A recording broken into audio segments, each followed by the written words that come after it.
Здравствуйте, с вами Анастасия на канале Еда на любой вкус. На десерт приготовим нежный воздушный пирог. Но обо всем по порядку. Проверьте свою подписку на наш канал. Нажмите на колокольчик, выбирая все уведомления. Только таким образом вы не пропустите новые видео. Ну что ж, давайте начнем. Татарский сметанник готовят на основе дрожжевого теста. В 250 мл теплого молока, подогретого до температуры 36-40 градусов, высыпаем 5 граммов сахара, 5 граммов сухих дрожжей. Ждем, когда крупинки намокнут, буквально пару-тройку минут. И хорошо размешиваем. Добавляем 2 столовые ложки муки, 30 граммов сахара, 5 граммов соли. Разбиваем одно целое куриное яйцо. Нужно тщательно взболтать, чтобы яйцо, а точнее сам белок, хорошо разошелся. Подсыпаем еще немного муки и не забываем влить на этом этапе 30 мл растительного масла. Остальную муку добавляем, доводя тесто до загустения.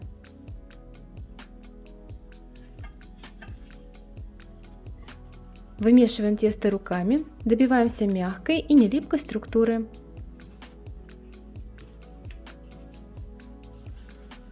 Количество муки может слегка отличаться. Смотрите не на цифры, а именно на структуру теста. Мука имеет разную плотность, особенно у разных производителей. Всего использовано 450 граммов муки. Мука у меня первого сорта, пшеничная. Все, тесто готово, вымешано, не липкое, держит форму.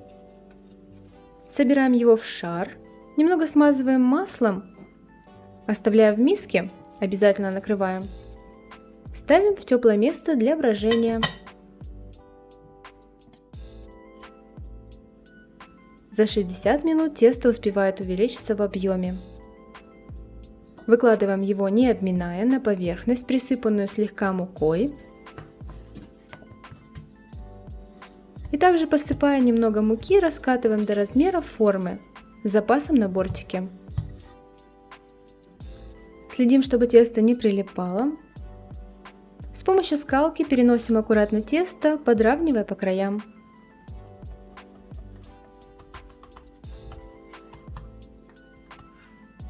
500 граммов сметаны комнатной температуры, 4 куриных яйца. Сметана густая, 15%. Если будете использовать сметану от 20% и выше, то пирог, конечно, быстрее испечется. С добавлением сахара тщательно перемешиваем. Сахар, конечно, по вкусу. Я добавила 120 граммов, поэтому пирог будет в меру сладкий. Выливаем сметану на подготовленное тесто, диаметр формы 28 см. Разрезаем бортики, не доходя до сметанной смеси. Перетягивая каждые 2 полоски между собой, опускаем в жидкую составляющую. Если форма будет меньше, сметанный слой получится толще, и время выпечки будет отличаться. Имейте и это тоже в виду. Пирог оставляем на 15 минут, пока духовка греется. Смазывать его ничем не нужно.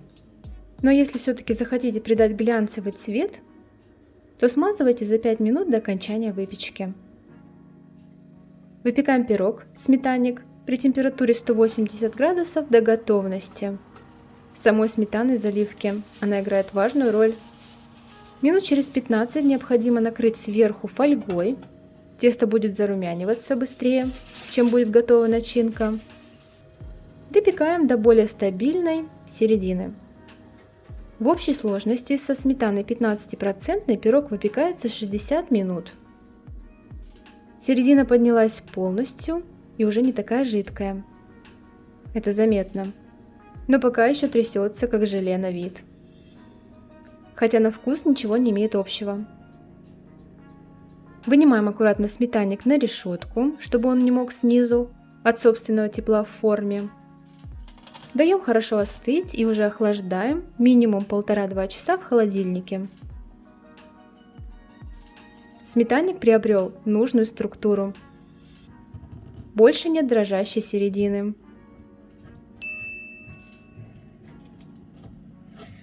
Пахнет аппетитно, режется легко. И вот что у нас внутри.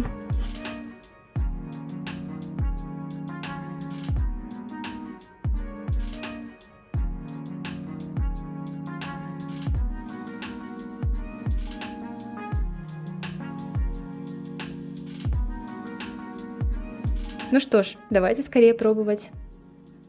Воздушное тесто с нежной начинкой, а сверху хрустящая поджаренная хлебная корочка. Получился нежный, в меру сладкий десерт. Готовится просто. Главное выбрать сметану не кислую. При желании можете добавить сюда немного ванили. Удачной вам выпечки, пока!